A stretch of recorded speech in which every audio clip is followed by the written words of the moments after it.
time it is? It's time for a Max Effort Monday. Yeah, whether you're in the car or at the office, it's time to give it your max effort, just like Bo and Blake. So, hey, don't let your family down like you did on vacation, right? Come on, get off your ass.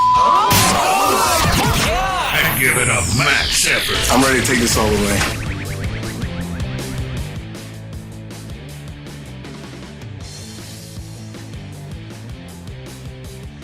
Steve Robertson on the Farm Bureau Insurance guest line. There's a lot of unrest within the Mississippi State fan base over baseball. They're 15-36 in the last 2 years.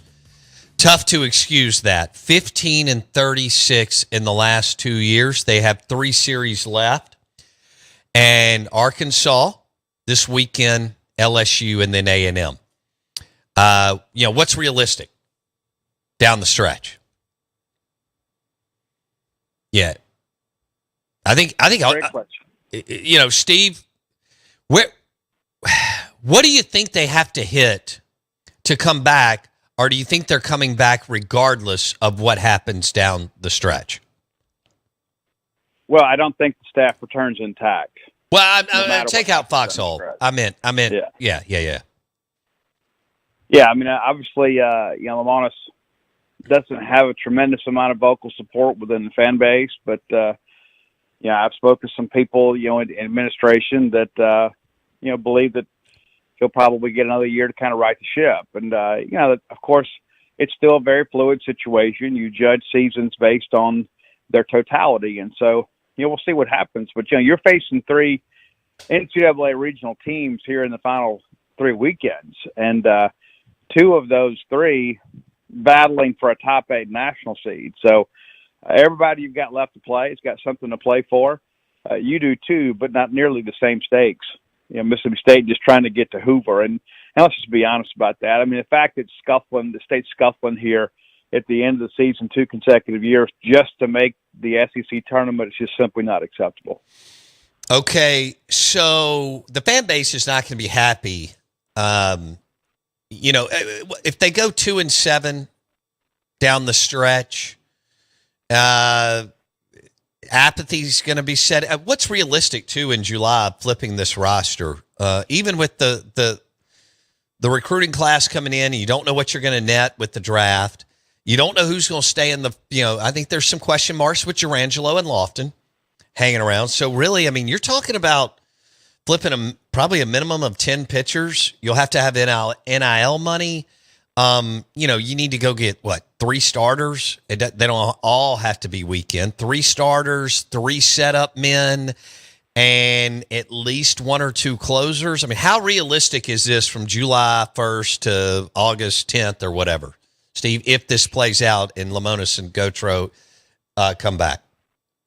Well, the portal aspect of it is, a lot of those guys are 1-year guys, so the chance to play in a Southeastern Conference in front of these fans and in this league, there's only 14 teams that can offer that, and very few can offer the same atmosphere and experience Mississippi State does. So I don't think they'll struggle to find guys in the portal. I don't, but the bigger issue is, that's just not sustainable. Having to be so reliant on the portal. You need the guys that you recruit and develop to be, the nucleus of your team. There's some young guys here like, Ross Heifel and Hunter Hines and Dakota Jordan. You've got some pieces to kind of work around. But, I think you probably got to go get another outfielder for sure. But, pitching's a big issue. I mean, it's like, you look at the, with, kind of Saturday being the outlier. I mean, Tennessee, has been a really good pitching staff the last couple of years, and the State hit them around pretty good. The problem was you just couldn't hold leads. I mean, I sat there on Friday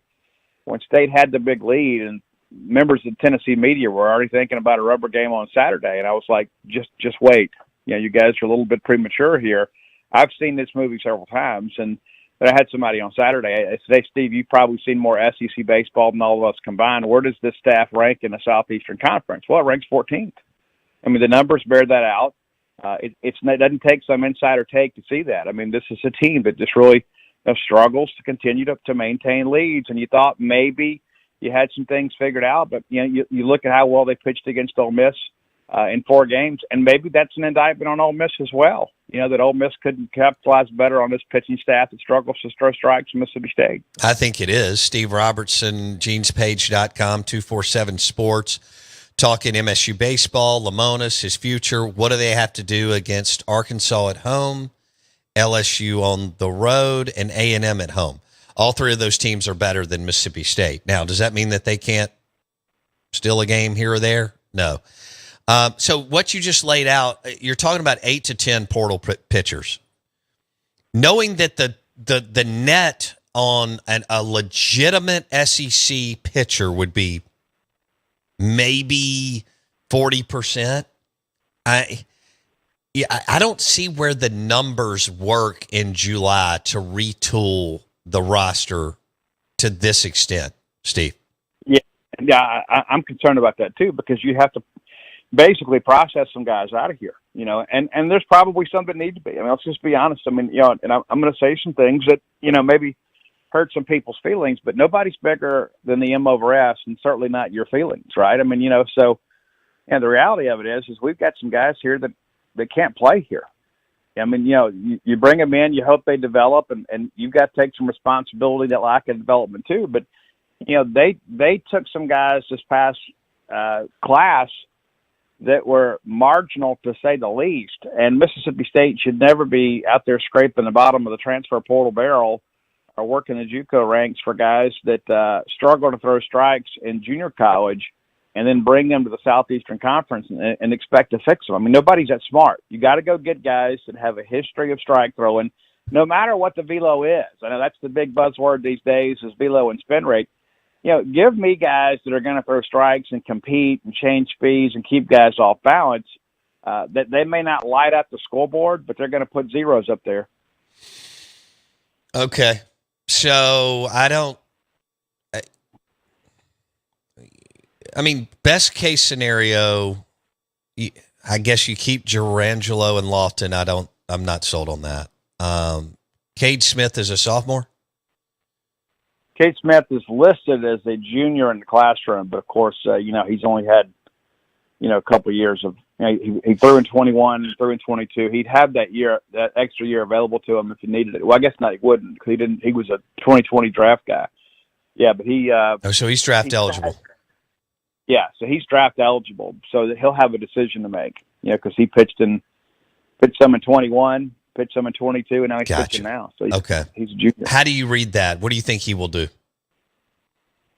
Yeah, I think the fact that he missed so much time this year, he probably should come back. But, there are some people out there that, think an awful lot of him. I think that he could be a guy that gets drafted in a position where he has to kind of sit down with his family and his advisor and then work through these things. I don't think that he's the guy that will go in the, top 10 rounds, but, he's a guy obviously that has some natural ability. He's willing to compete, and, the fastball could probably use a little more sink to it, but, he's your best option right now on the mound on the weekends. And, I think it'll be interesting to see kind of where he falls in the draft and then the decision he makes there, kind of moving forward. What would you put as far as, I've only got a minute, percentage of keeping Gerangelo?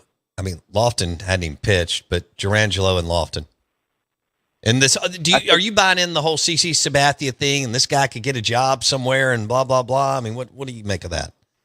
I don't know what to make of any of that stuff right now. I think the reality of it is that,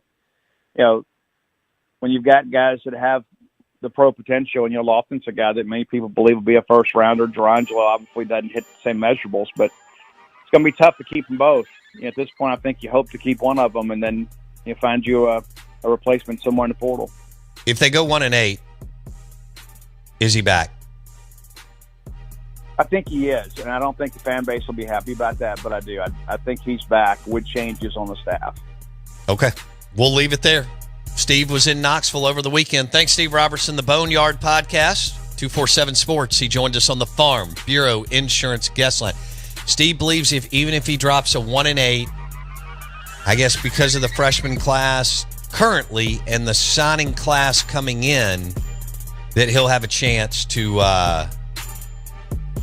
hang around for another year in 2020. He being national championship coach Chris Lamonis. Brought to you by Highball Lanes. Open for lunch. Check out the Catfish Reuben. It is amazing.